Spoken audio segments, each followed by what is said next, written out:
Hello there, YouTube world. It's Mazske Finance coming to you once again. And I'm off the dock. Been back down there again just a little bit ago. Been outside earlier, talked to my yard guy, and we got caught in the rain. So, yeah, my hair's all dried out. But that's been a while ago. Anyway, I did tell you I was going to talk about what potentially is becoming my favorite investment. But first of all, I'm not telling you what to do. I'm not a financial advisor. I am not a CPA. I'm not an attorney.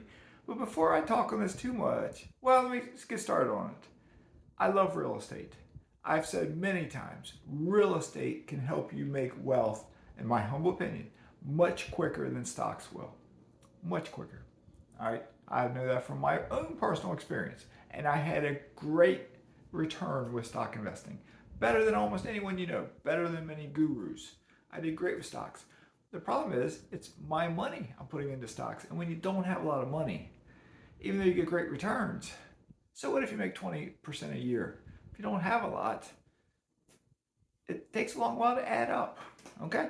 So real estate to me is better. It gives you immediate cash flow from day one, as long as you buy correctly, all right? So, Mazske, what are you saying? What's better than real estate?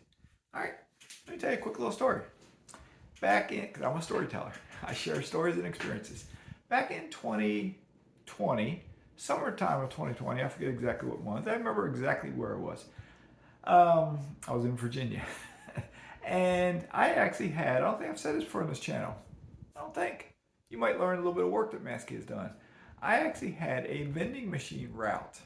I bought 10 or 12 vending machines and had a vending machine route. I was giving it a try. I've been watching YouTube videos on vending machines, so I gave it a try. They were used machines. Some of them were in existing places. One or two I bought and placed in new businesses. One of those businesses was the business of Robbie, my tenant, who lived in my triplex, who eventually bought my triplex. So that's how I met him, kind of, sort of. No, I didn't meet him that way. But that's how I got my vending machine in his business, because I knew him because he was my tenant. And it's another. But anyway, I was headed to a junkyard down this country dirt road in the Shenandoah Valley, driving my old car that I still have down here, and with my trunk and probably my back seat full of tubs of snacks and soda and drinks and whatnot. I always look down that way because my canal's down there. So my phone rang. I had been extremely frustrated just prior to that. I've been trying to refinance two properties, my triplex and a single family home. That was part of my plan to get moved down here. And a day or two before closing, I got a phone call from the one person at it was a credit union, and they basically told me I am disqualified from a mortgage. I was like, what? What do you mean disqualified? I got a high credit score. I've never been late on a payment ever in my life. How am I disqualified? And they said it was something to do with having my properties in trust and LLCs and not having it in my personal name long enough, because I had removed them from the trust, but not long enough.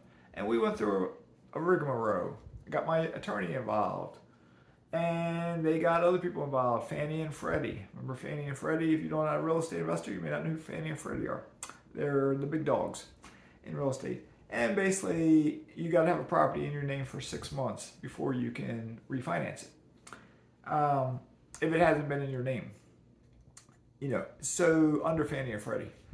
So anyway, the person though told me I might be able to go commercial.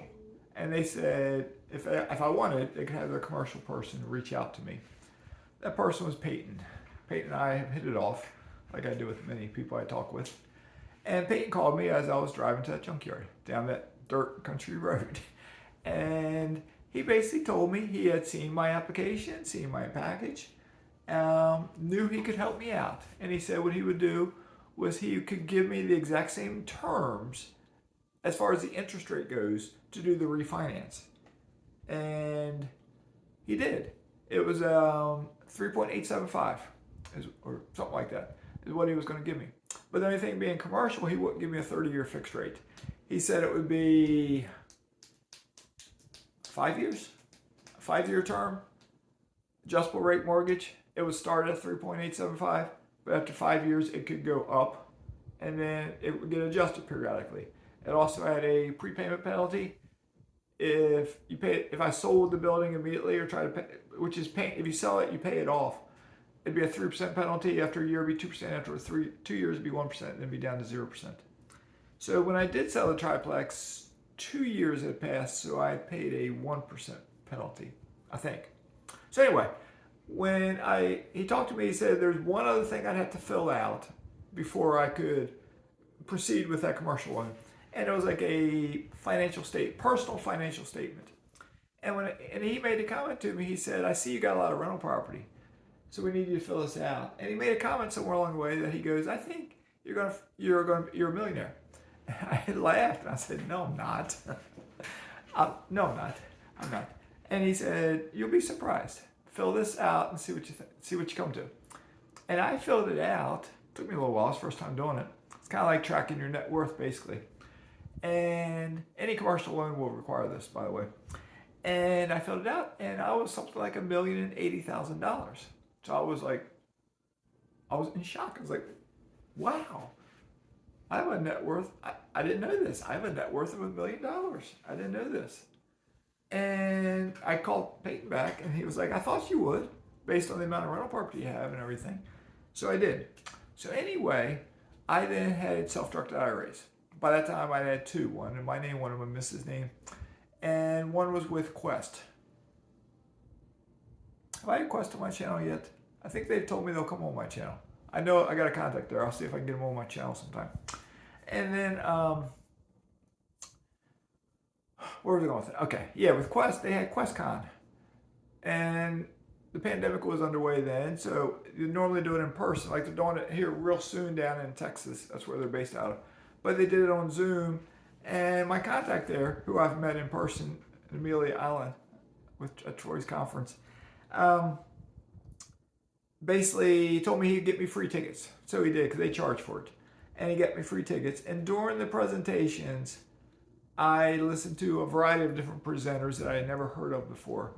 One of them was Troy Eckerd with Eckerd Mineral Rights, Eckerd Land and Acquisition. There's another investment, Tuscan Gardens. I listened to the CEO there, or whoever it was. I think it was CEO.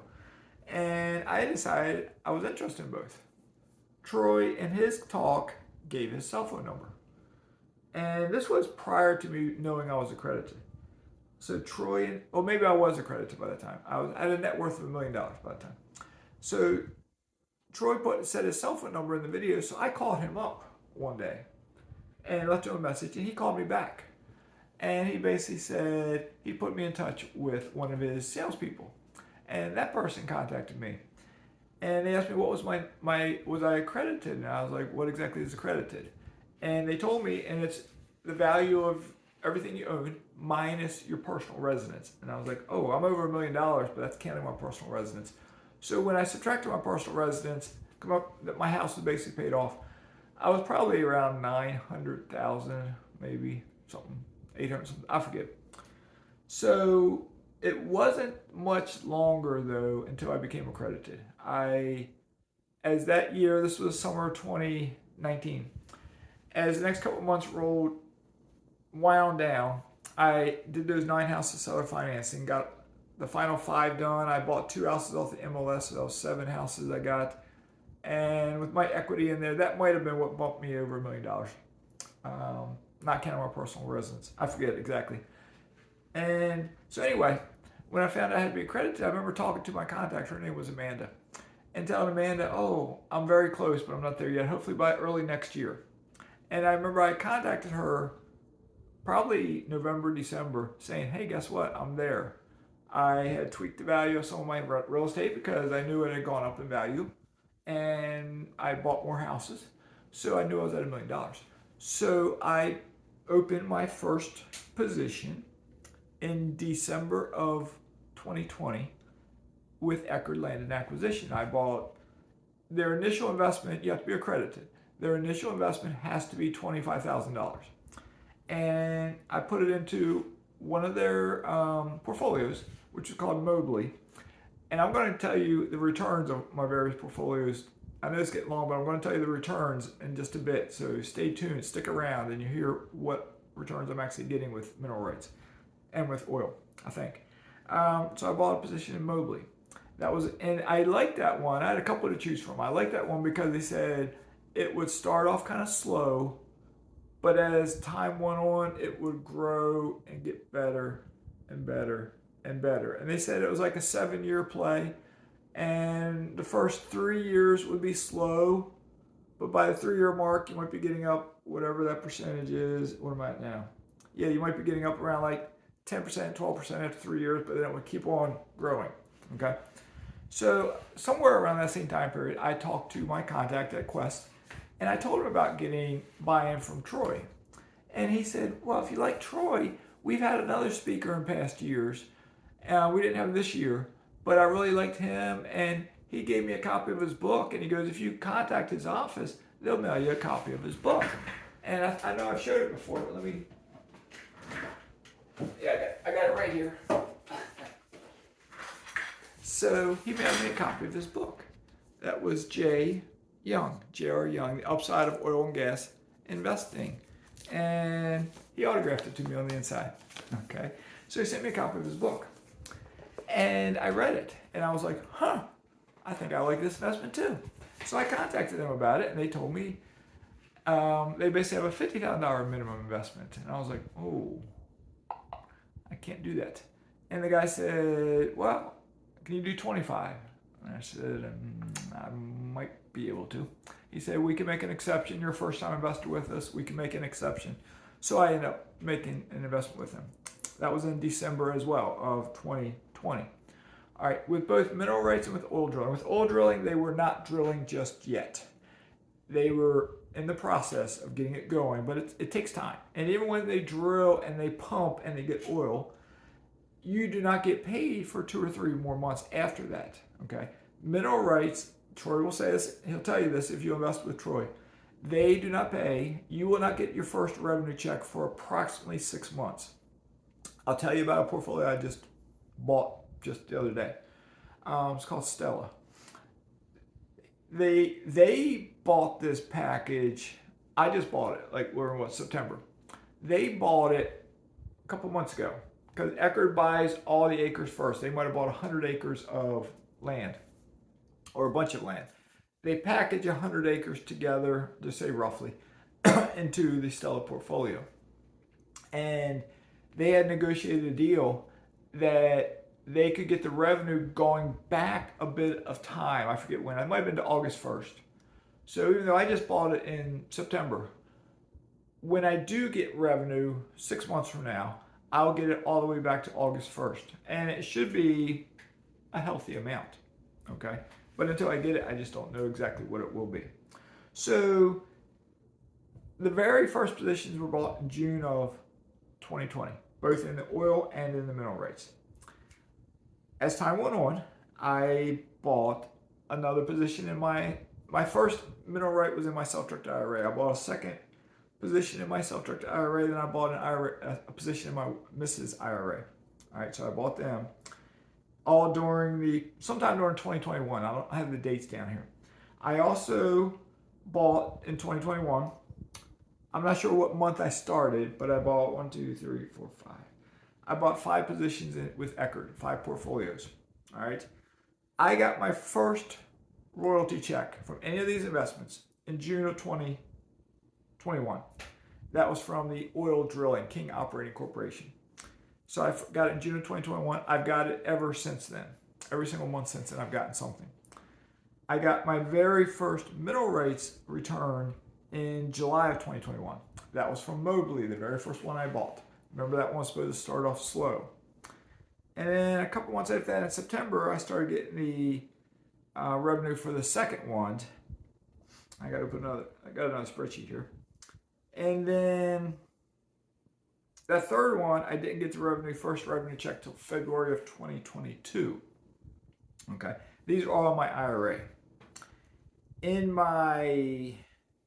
Not in my IRA, what can come into my own pocket, what's in my trust and LLCs. The very first one I bought back in whatever month I bought that in 2021, I got paid in April of 2022. In May of 2022, I got paid for 4 positions. In June, I got paid for 5. In July, I got paid for 5. And in August, I got paid for 7. But by August, I bought another position in my self-directed IRA and got the very first payment for that. So it was another one. So I was getting 1, 2, 3, 4, 5, 6, 7, 8, 9, 10. So by August, I was getting 11 payments. 4 in self-directed IRAs, 7 in my not in IRAs. Okay. I'd also been getting the oil payment ever since then. All right. The oil payment in January of this year hit a peak and then pulled back in March. April went back up. May went up even more. June went up even more. July went down just a bit. August went down just a bit. The expectations are for the oil drilling between now and the end of the year. I don't know exactly what month it'll be. It's going to go back up. And they've had months, some of these past months, I don't have it written down in front of me, were around 20%. Words told to me were that with the amount of wells they're drilling, the revenue that will be coming starting maybe the end of this year, beginning of next year, the revenue that will be coming in will make the 20% look small. Because they're drilling, their original plans were to drill like 6 or 7 wells. They've drilled 2 that are pumped, fracked, and we're getting revenue checks. They've drilled a third, has a 2-mile horizontal well drill on it. That one has been drilled. I think it's been fracked or it's in the process of being fracked, and it will start pumping very soon. But once it starts pumping, it still takes another 2 or 3 months till we get our first revenue check. But then they still plan, we're in September now, they're still saying they're going to drill, I think 11 or 12 more between now and the end of the year. They got a rig, they're going to do it, that's what they say. So whenever a new well is drilled and starts pumping, that's when the revenue just goes up. All right. The mineral rights, though, when we get positions, I might buy 1 acre, but I might own the pro rata share of 100 acres. Okay. So anything in that 100 acres that comes out, based on the lease agreements and the amount, we're like the landlords. So with the oil drilling companies, the Continental and ExxonMobil and whatever the names of them are, they pay us before they put money in their own pocket. Okay, we're the landlords. And if I have 1 acre in this 100 acres, I get my pro rata share from the whole shebang, whatever that is, whatever it is, from whatever well, from whatever company. It might be 6 different oil drilling companies, and they all pay whatever, and it gets divvied up and comes to me. And it's not a lot, but yet it adds up. Okay, so with the mineral rights, I look at it as when I buy 1 acre in a mineral right, the cost of that is comparable to buying 1 rental house. I have paid for a single acre, let me go back, I have paid $12,250, $14,000, $10,750, $17,500, $12,000, $13,500, $15,250, $12,500, $15,500, $15,000, $13,750, $15,250. And I got 4 positions about self-directed IRA. I'm not going to talk about them, what I spent on it just yet. Well, I can do that. I bought, with the Mobley, with a small one, I bought 3.7037 acres and spent $25,000. Okay. The second one I bought 1.7255 acres and spent $22,000. Then the next 2 positions were $14,500 for 1 acre and $11,250 for 1 acre. All right. My last payments in August for the mineral rights, the ones that they're paying, because some of them I've bought more recently, they're not. I'm not getting revenue checks just yet. Okay. But some have been paying out, what I say, June or July of this past year. They started for the first time. And so the very first check is bigger, then it drops off, and then some of them start going up. Some of them take longer to go up. Okay, I got the returns calculated here, straight up returns to give you an idea. I know it's getting long. All right, the first one that I started getting in the month of August. What I do is take the return for 1 month. I'll multiply it by 12 and divide it by the amount that I spent to buy that position to come up with an annualized return. Okay, it's not 100% accurate. It just shows an annualized return based on that 1 month. Okay, that's just how I'm doing that. Once I'm getting the revenue for a year, I can calculate my true return. All right, so anyway, For the very first one, I got a return, not the IRA, the one that's in my trust and LLC. I got the return of 22.39%. That's pretty good. The next one, I got a return of 53.95%. It's even better. I have some really good rental property that might give me 20 30, 40% return, but not 53.95%. All right, I got the next one, 5.79%. That's one that's starting off slower, but it should be going up over time. The next one was 58.02%. So again, that's pushing 60%. That's pretty good. The next one is 16.31%. Very good, solid. The next two, I think they paid just for the first time these months, and usually the first one, they start going up after that. But the next one's 4.97%, and the last one is 4.53%. I'll run down my self-directed IRA ones real quick too. Mobley was the very first one I bought. It's slowly building up. Remember I said after 3 years it might be up to 10 to 12%? It's been a year and 9 months since I bought it. So we're pushing 2 years. I got 9.62%. Not too bad. It's almost 10%. Okay. The next one, I got 12.16%. Not bad. The next one, this one's been really good. This has been consistent, this amount, for the last 5 or 6 months, annualized. Each month has been coming out right around this, 46.98%. And then the last one, which it just paid for the very first time, was 17.54%. So anyway, those percentages may sound good to you. They may sound okay to you. Some of them may sound poor to you. Okay. When I compare them to rental property, though, there's two different things that stand out. With rental property, I can leverage my money. I can put 20% down, the bank gives 80%. I'm leveraging my money and getting my return. But with rental property, it goes vacant at times. I am finding right now, with my properties in Indiana and even in Chicago, it seems to be taking longer to find tenants than it was taking just a little bit ago. All right. So I still got to pay the mortgage. I got to pay taxes. I got to pay insurance. I'm paying money without getting a return. All right. Also, I've mentioned buying appliances. I'm buying 3 refrigerators this month for 3 different properties. They're all good prices. They're all like $425, $450 for refrigerators, but 3 refrigerators. All right. Then I always have, every single month there's repairs. Every single month. I've rehabbed something like 5 or 6 or 7 houses in the past 7, 8, 9 months, and I've spent a chunk of money, a lot of money, rehabbing houses. All right. So even though my spreadsheet, cash on cash returns, might say 15%, 20%, 25, 30, 40, 50, when I factor in my expenses, even though I'm holding money out for vacancies, repairs, and capital expenditures, it cuts into my returns just a bit, because some of my rentals are still kind of new, where I haven't built up the funds just yet. And I'm doing major rehabs on them, because they were the ones I bought from that gentleman in seller financing. And some of them need, $15,000. So major rehabs. With real estate, I can also get HELOC loans. I can also do cashback refinances on property. That's all pros about real estate. There's cons about real estate too. With mineral rights, I have no expenses. None.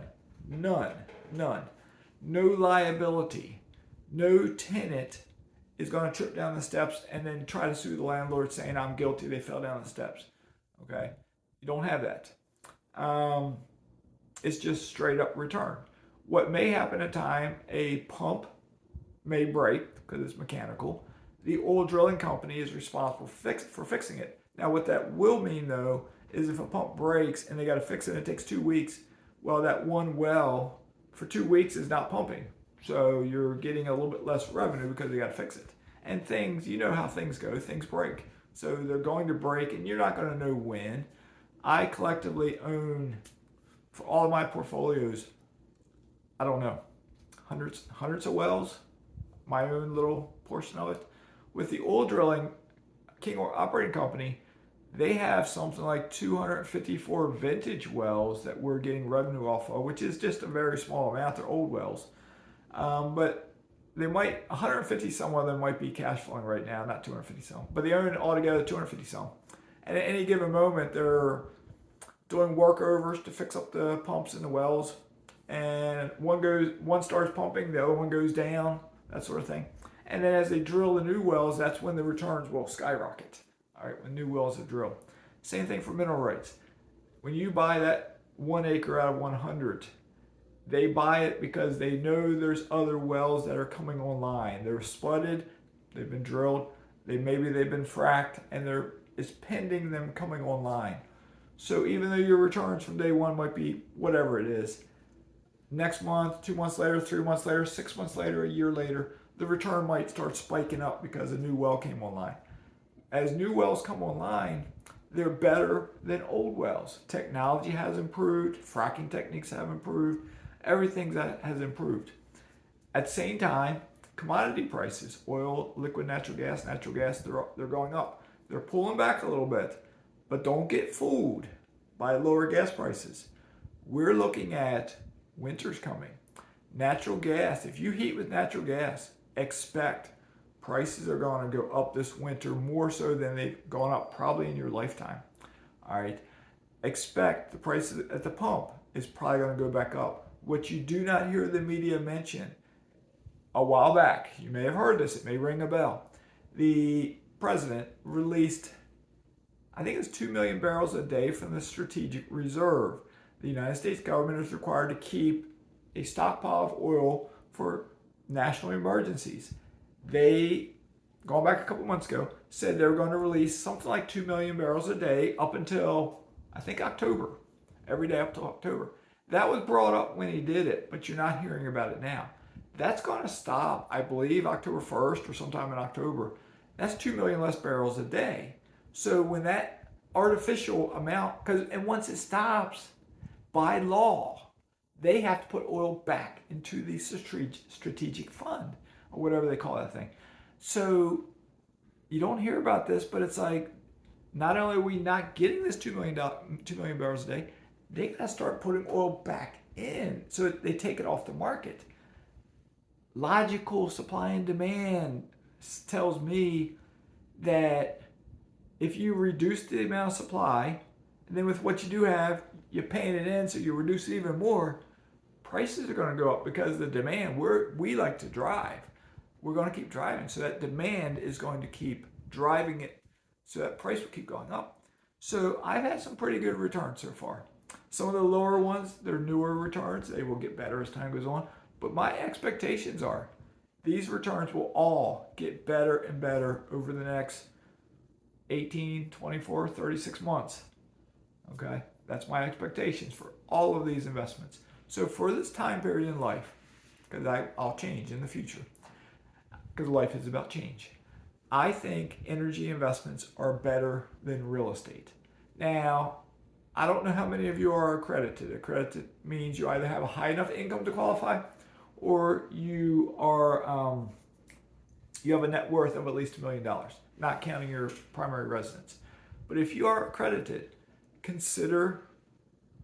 look into, do your own due diligence for either of these investments, whichever one you think you like better. There is more risk to the oil drilling, that investment, but there's possibly more reward. I don't know for sure. This is kind of new to me as well. There's less risk with the mineral rights. There's still risk, but then it's good rewards too. So you do your own decision making, your own judgment, your own studying, and figure out what you like. If you're not accredited, or if you say, I don't need to track my net worth, it's not that high, how do you know? I did not know I was at $1 million. Did not know it. Okay? So until you do it, you just don't know. And once you do it, it's a tool. You measure your progress. You can't spend net worth, but you can measure progress. All right? You can spend cash flow. So calculate your cash flow as well. So, but anyway, this got long. My videos don't normally last half an hour. Final question. Do you want me to do a live stream again sometime? Let me know what you think down in the comments below. All right. Have a great day. Mazske is signing out.